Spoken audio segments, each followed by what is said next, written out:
Hi, we both like to welcome you, Stefan Hatem from Paris and myself. I'm Andreas Goette from Paderborn, and we are here at the very beautiful location close to Paris in Grécy, and we are part of the ERA AFNET Consensus Conference, which took part here the last couple of days. And we had a huge discussion about new developments in atrial fibrillation and prevention of stroke, in particular also in heart failure patients. And one big aspect also included in this consensus conference was our MAESTRIA AU consortium, which is led by Stefan Hatem from the Sorbonne in Paris. And we also had a breakout session dealing in particular with MAESTRIA and with potential results coming from MAESTRIA. So probably, Stefan, what is MAESTRIA about? Well, MAESTRIA was created 4 years ago now to build the first digital tool to help for the diagnostic of prediction of the risk of atrial fibrillation and stroke. And so what we have done during these 4 years of the consortium is to build all the tools necessary to reach this goal, to share the data between the different partners. And we successfully built what we call a demonstrator, which is like a server, which is now a process to realize multimodality integration of the host of parameters that contribute to this risk of atrial fibrillation and stroke. And so we have been very happy to present during this AF Consensus conference the achievement that we have already done. And I think one very important aspect is artificial intelligence. Do you think that that is the future of cardiology or electrophysiology, to have parts of AI integrated in all the clinical decision making? So what do you think might be the clinical outcome of MAESTRIA?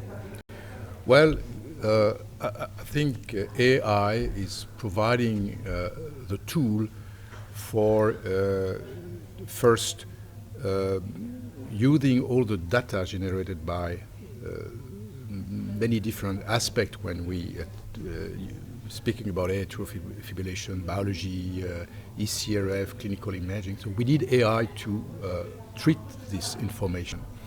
And then AI turned to be also crucial to generate this new algorithm that are now able to better predict the risk factor or to provide precise diagnostic tools for an individual.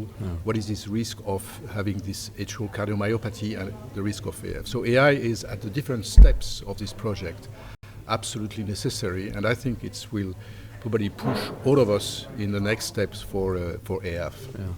And just to highlight that we are in the process really to use AI people from the Sorbonne also in our work package. And our work package from the AFNET is a work package where we integrate 600 patients. We recruit prospectively 600 patients, and to assess different patterns of atrial fibrillation, the burden of atrial fibrillation. And that is a good thing about our consortium, that we interact very closely and that we can work with the statisticians and other people from the Sorbonne together, really to provide new data coming up from this AFNET cohort.